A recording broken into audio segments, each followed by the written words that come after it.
I'm feel happy and humbled that some dear friends now um, are talking to me on the phone and one way or another making their perplexities or criticisms of whatever I'm going on about on the YouTube channels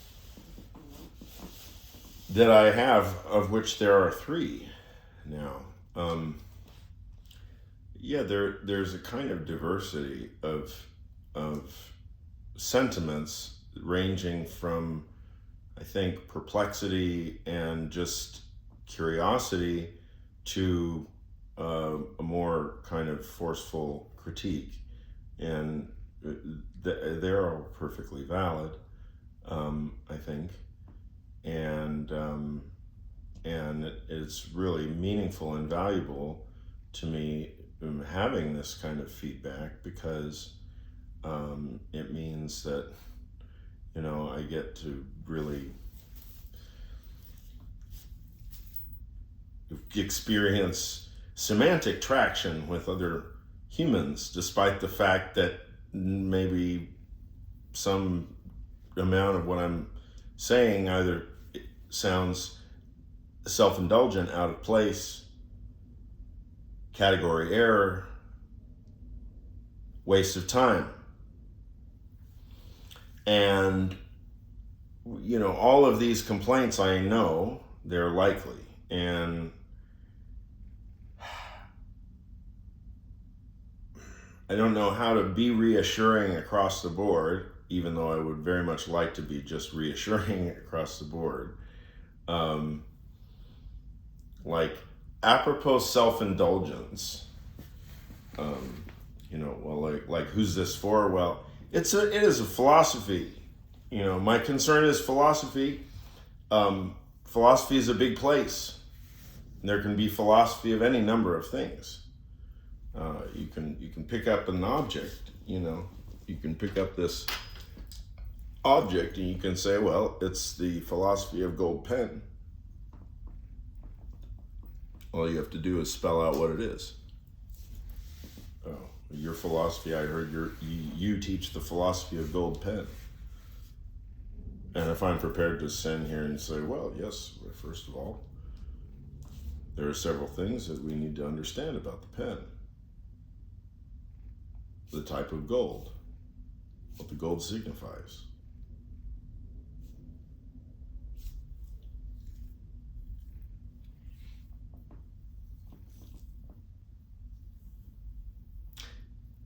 The slightly more complicated but central criticism or perplexity or both that it might be is just first of all, well, the volume of it, because we see, if I'm perfectly willing to just press record on the feed like Dead Mouse and just record my whole life, then what category does that belong in?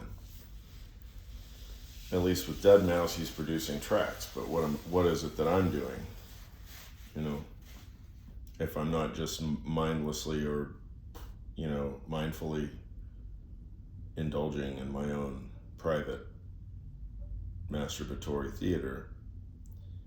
No, I would like to be reassuring that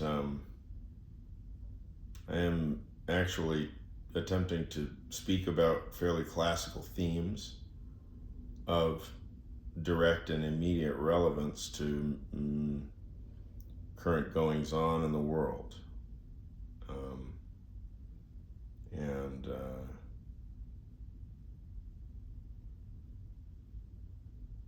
Because of the fact that there's somehow, when I was very young, nobody was really able to get me to successfully internalize mathematical rule following. Mathematical rule following always has been met. I have always met mathematical rule following with great animosity. And that has meant that even though I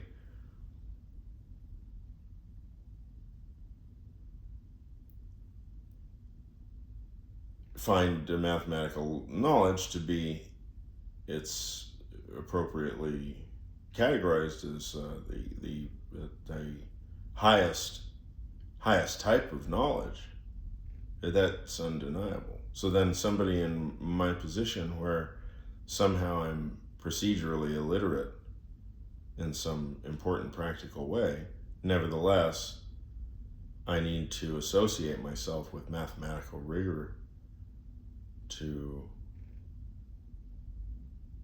the degree that I can. And so once I start realizing very young, very early on, that there is going to be this procedural deficit, I immediately start making up for it in all sorts of ways, paying attention to and learning about all sorts of different things in just very intuitive, disorganized ways, but really trying as hard as I can to pick up the slack, make up the deficit, as it were, whatever the deficit is from the procedural stuff, make up for it just by sheer magnitude of the ragbag of whatever bits and pieces, odds and ends that I can hold on, that I can actually hold on to.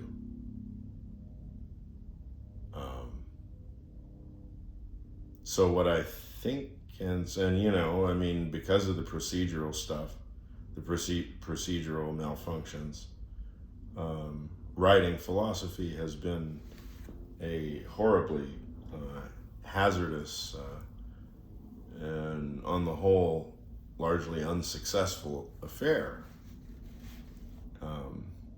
So I'm stuck here, being quite obviously of a pronounced philosophical temperament, but for whatever reasons, with a very limited number of philosophical allies. And then, of course, the more I misbehave, that it doesn't make it likely that I'm suddenly going to become more popular or make more friends. But nevertheless, it seems utterly necessary that at this stage in the unfolding of things, I need to be on record fairly forcefully, because these are significant results. These are all significant results because we're talking about a certain idiosyncratic type of philosophical cognition. And from what I understand about the history of philosophy, philosophy has had to accommodate all manner of strange new developments. Of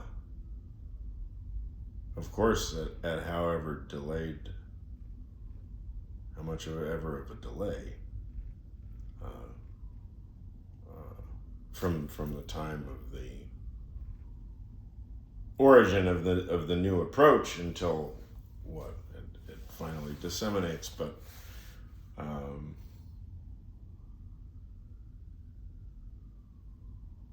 yeah, but at the same time, it would seem to me that, given whatever it is that I believe, that I understand, and how much ever more I believe that it amounts to than, the amount of understanding that any individual might have as a specialist in one thing.